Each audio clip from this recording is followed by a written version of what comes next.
राम उपासक मिले और कृष्ण उपासक दोनों मिले, आपस में स्टेज पर आकर के मिल जाते हैं। वो कहते हैं कि बोलो भगवान श्री रामचंद्र की जय। दूसरे कैसे कृष्णपंथी कहते हैं बोलो मुरली मनोहर श्री कृष्णचंद्र की जय। आपस में दोनों का विवाद होता है। करे माखन चोर का नाम क्यों लेते हो? वो तो माखन चुराता था, उसके नाम लेने से क्या कल्याण होगा? इधर बड़े हमारे कृष्ण कन्हैया नहीं, बड़े हमारे राम रमैया हैं। राम रमैया का भजन करिए, उससे आपका जीवन कल्याण होगा। तुम्हारे कृष्ण कन्हैया से जीवन कल्याण नहीं होगा। तो आपस में बहस हो गई कि कृष्ण कन्हैया कैसे छोटे और राम रमैया कैसे बड़े। उनसे यदि पूछा जाए कि आपकी जो काल्पनिक साधन पद्धतियां, इनका अंतिम लक्ष्य क्या है, वो भी उनका काल्पनिक विषय ही होता है। वास्तविकता कुछ नहीं होती उसके अंदर। इस संसार के अंदर ही सदगुरु श्री कबीर साहब हुए। उन्होंने सभी काल्पनिक सिद्धांतों को बड़ी बारीकी से देखा, समझा, बूझा कि वास्तव में इसमें कुछ सार है भी कि नहीं। निर्वक दूध की सर्वक पानी। तो खोजने पर मालूम पड़ा कि इन लोगों के जो मार्ग दर्शाए गए इनमें वास्तव में सार कुछ नहीं है, भुलावा मात्र है। और भुलावे के अंदर सब संसार बह रहा है। क्योंकि देवी देवता आदि की जो कल्पना करते हैं वो भी कुछ नहीं है, मिलता नहीं। सब संसार भ्रमित है। परमात्मा भी नहीं मिलता किसी को, अभी तक किसी को मिला नहीं है। तो जो चीज कभी किसी को मिली नहीं, तो उससे फायदा भी क्या है? व्यर्थ ही अपना जीवन बर्बाद करना है। तो उनके प्रचारक गण भी काफी है। वो प्रचार के नाम पर अपने मंतव्यों को सिद्ध करते हैं। सदगुरु श्री कबीर साहब जी ने ये बात कह दी कि ये सब तुम्हारा धोखा है। सबने आपको धोखे में फंसाया है। लोगों ने धोखा, समाज के द्वारा धोखा खाया, आपने धार्मिक व्यक्तियों द्वारा धोखा खाया, ग्रंथों द्वारा धोखा खाया। आप धोखे में पड़ गए, उसको धोखे को ही सत्य समझ बैठे और अपने आप को अंधेरे में रखा। इधर सत्य का मार्ग पे आइए। सदगुरु श्री कबीर साहब ने सत्य का मार्ग बताया। सत्य क्या है कि जो तुम जनैया चेतन जीव हो, जो तुम ही सत्य हो।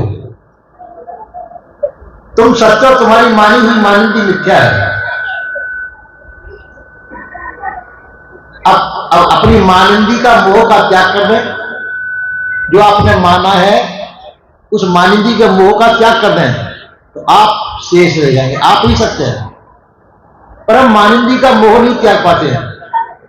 जो हमने मान्यता की, जो मान लिया है, उसको हम त्याग नहीं कर पाते, क्योंकि उसमें हमारी रोचकता है। कई प्रकार के वो ऐसे ऐसे लोकांतरों का वर्णन किया गया है कि जिसको आप नहीं छोड़ पाएंगे। कई प्रकार के भगवानों का वर्णन किया गया है, उनका वर्णन आप सुनेंगे तो आप मोहित होंगे, उसमें भ्रमित भी होंगे, उनको नहीं त्याग पाएंगे। कोई कहेगा ये सब भ्रम भूल है, छोड़िए, तो आप उससे लड़ जाएंगे। ये तो हमारे परमात्मा है, उनको कैसे छोड़ सकते हैं? एक जगह की बात है, राम उपासक मिले और कृष्ण उपासक दोनों मिले, आपस में स्टेज पर आकर के मिल जाते हैं। वो कहते हैं कि बोलो भगवान श्री रामचंद्र की जय। दूसरे कैसे कृष्णपंथी कहते हैं बोलो मुरली मनोहर श्री कृष्णचंद्र की जय। आपस में दोनों का विवाद होता है। करे माखन चोर का नाम क्यों लेते हो? वो तो माखन चुराता था, उसके नाम लेने से क्या कल्याण होगा? इधर बड़े हमारे कृष्ण कन्हैया नहीं, बड़े हमारे राम रमैया हैं। राम रमैया का भजन करिए, उससे आपका जीवन कल्याण होगा। तुम्हारे कृष्ण कन्हैया से जीवन कल्याण नहीं होगा। तो आपस में बहस हो गई कि कृष्ण कन्हैया कैसे छोटे और राम रमैया कैसे बड़े।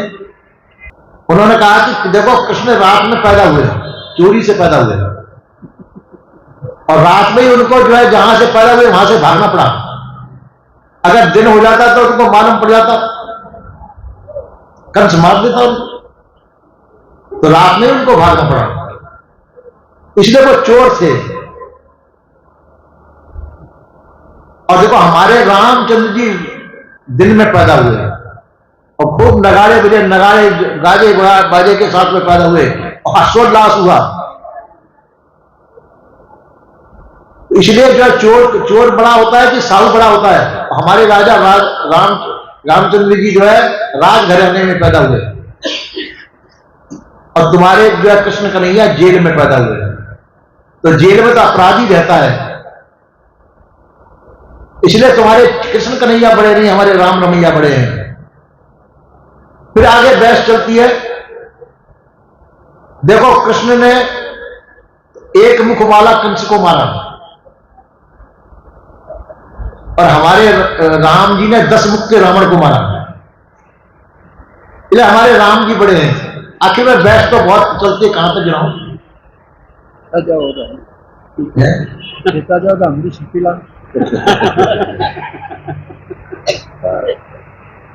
उन्होंने कहा कि देखिए, राम जी ने बड़े बड़े धर्मात्माओं को आश्रय दिया, ऋषि मुनियों की सेवा की, आपके कृष्ण कन्हैया ने क्या किया? इसी प्रकार से जो कई प्रकार की चर्चा है इनमें।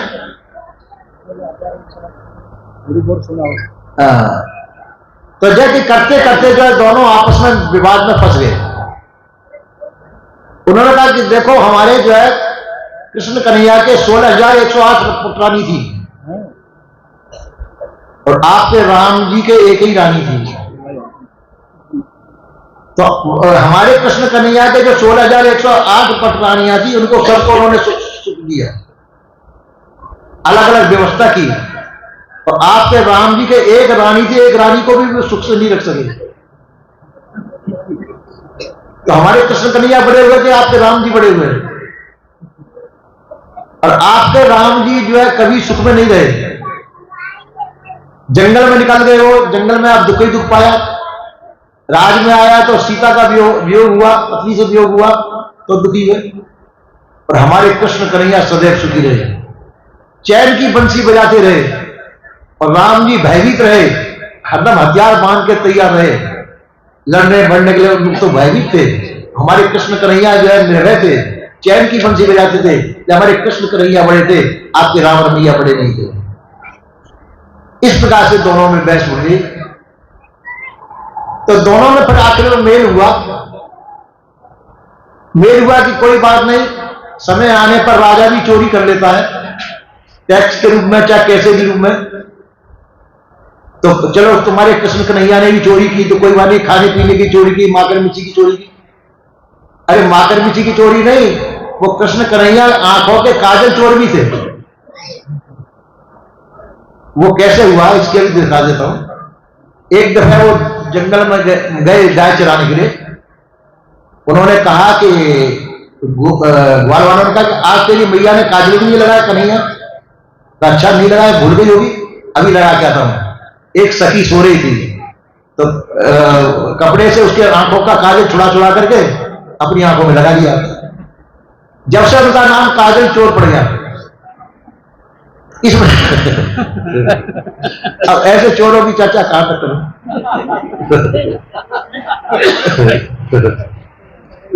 जब से वो काजल चोर भगवान हो रहे, राम जी ने ऐसा कोई काम नहीं किया। तो काजल चोर, माखन चोर, चीर चोर, इसलिए कहा उनका जो है चोर चूड़ामणि नाम पड़ा। कृष्ण का नाम पड़ा चोर चूड़ामणि, चोर शिखा चूड़ामणि, इस नाम से विभूषित हुए हो। पर दोनों ही भगवान कहलाए और दोनों की पूजा संसार में हो रही है।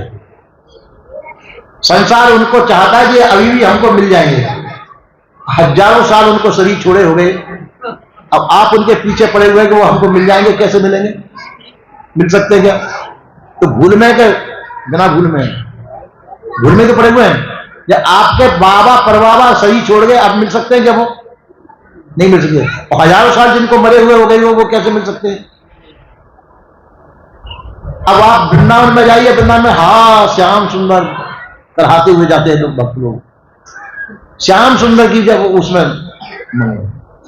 अब जाने वालों को पूछो भाई वृंदावन क्यों जाते हो? कृष्ण कन्हैया शायद कहीं मिल जाए, घूमते फिरते मिल जाए, परिक्रमा लगाते हैं ये शायद कृष्ण कन्हैया कहीं मिल जाए।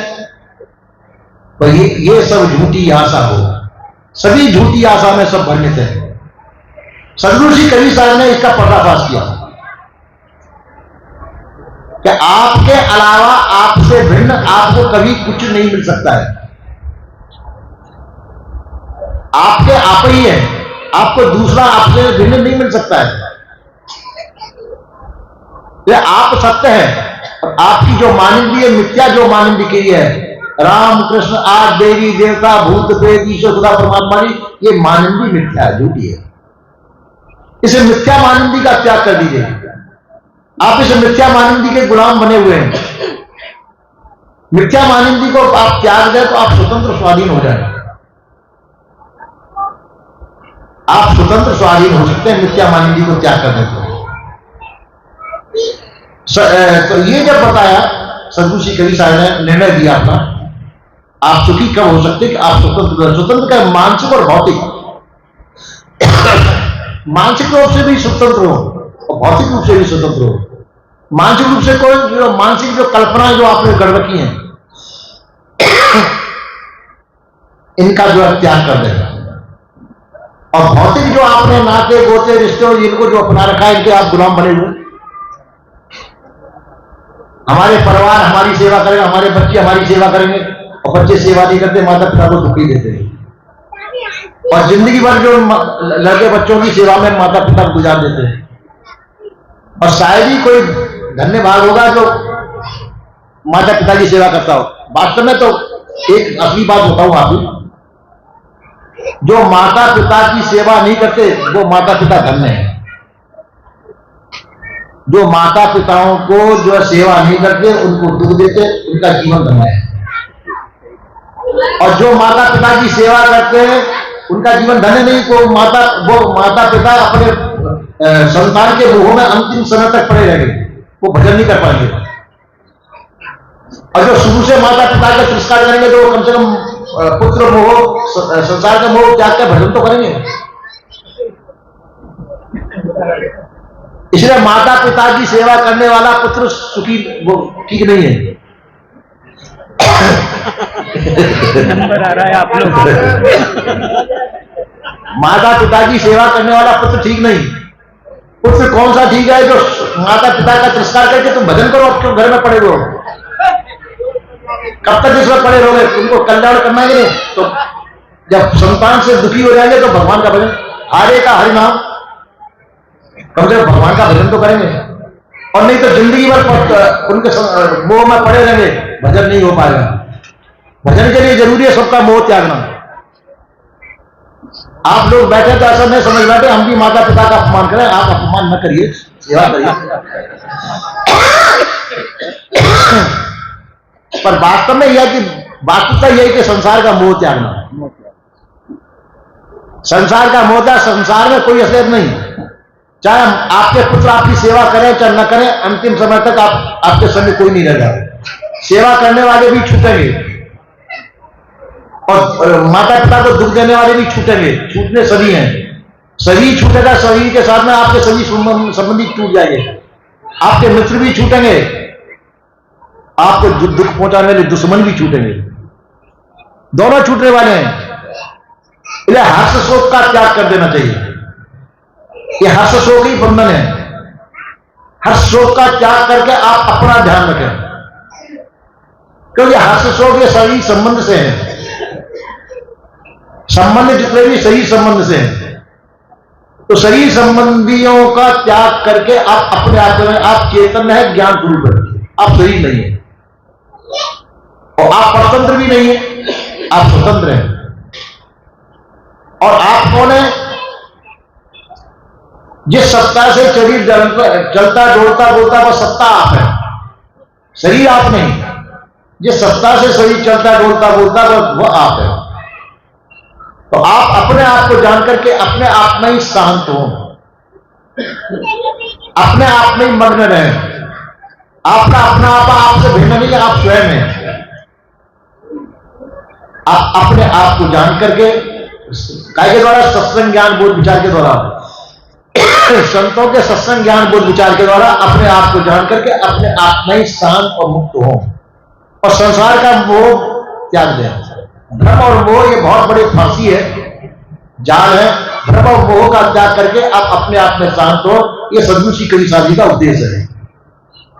यही पर मैं विराम लेता हूं। बोलिए श्री सदगुरु देव।